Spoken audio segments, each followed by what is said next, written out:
বন্ধুরা, অঞ্জলিস কিচেনে আপনাদের সকলকে স্বাগত। বন্ধুরা, আজ আমি করে দেখাবো রসবড়া। এই রসবড়াটা কিভাবে তৈরি করি আপনারা দেখতে থাকুন।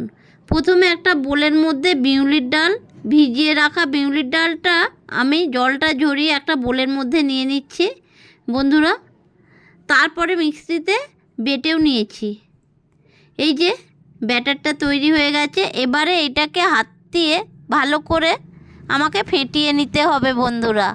ফেটিয়ে নিয়ে এইবারে যত ভালো ফেটানো হবে তত মুচমুচে আর নরম হবে।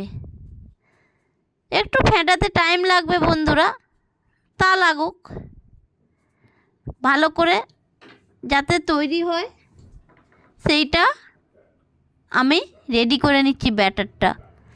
এর মধ্যে এবারে দিয়ে দিচ্ছি এলাচের দানা। এলাচের দানা আর লবণ দিয়ে দিলাম বন্ধুরা। আবারও হাতের সাহায্যে ভালো করে ফেটিয়ে নিচ্ছি ব্যাটারটাকে। এইভাবে ফেটাতে ফেটাতে একসময় ভারী বিউলির ডাল বাটাটা বেশ হালকা হয়ে যাবে। এইবারে মোটামুটি বড়ার উপযুক্ত করে নিয়েছি। এবার কিছুক্ষণ এটা আমি রেস্টে রেখে দেব। তারপরে উনানে কড়াই বসিয়ে পরিমাণ মতো জল দিয়ে দিচ্ছি বন্ধুরা শিরার জন্য। তারপরে আরেক দিকে উনানে কড়াই বসিয়ে সাদা তেল দিয়ে দিলাম বড়াটা ভাজার জন্য।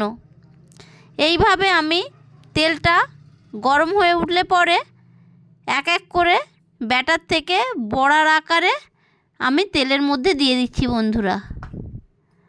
দেখুন বন্ধুরা কত সুন্দর ভাজা হচ্ছে। তবে হ্যাঁ, এটাকে বন্ধুরা ভাজতে হবে একটু হালকা আঁচে, কেননা গরম আঁচে ভাজলে পরে এটা ভিতরটা কাঁচা থেকে যায়। বাইরেটা ভাজা হয়ে গেলেও ভিতরটা কাঁচা থেকে যায়। ওই জন্য এটাকে ধীরে সুস্থে অল্প আঁচে ভালো করে ভাজতে হবে বন্ধুরা। মোটামুটি আমার ভাজা হয়ে এসেছে। এইবারে তোলার পালা। এটাকে ভালো করে নেড়ে চেড়ে ভেজে নিচ্ছি বন্ধুরা। এইবারে একটা পাত্রের মধ্যে তুলে দেব বন্ধুরা। এক এক করে বড়াগুলোকে একটা ঝুড়ির মধ্যে তুলে নিলাম। তারপর যে শিরাটা করে রেখেছিলাম বন্ধুরা, সেই শিরার মধ্যে এই বড়া ভাজাগুলো দিয়ে দিলাম। আমার মোটামুটি টুপেও গেছে রসের মধ্যে। বড়াটা একটা বোলের মধ্যে তুলে নিচ্ছি বন্ধুরা। দেখুন বন্ধুরা কত সুন্দর হয়েছে টোপা টোপা। এইভাবেই রসবড়া বানাতে হয় বন্ধুরা, আর এতে খেতেও খুব সুস্বাদু হয়। আমার একেবারে রেডি রসবড়া।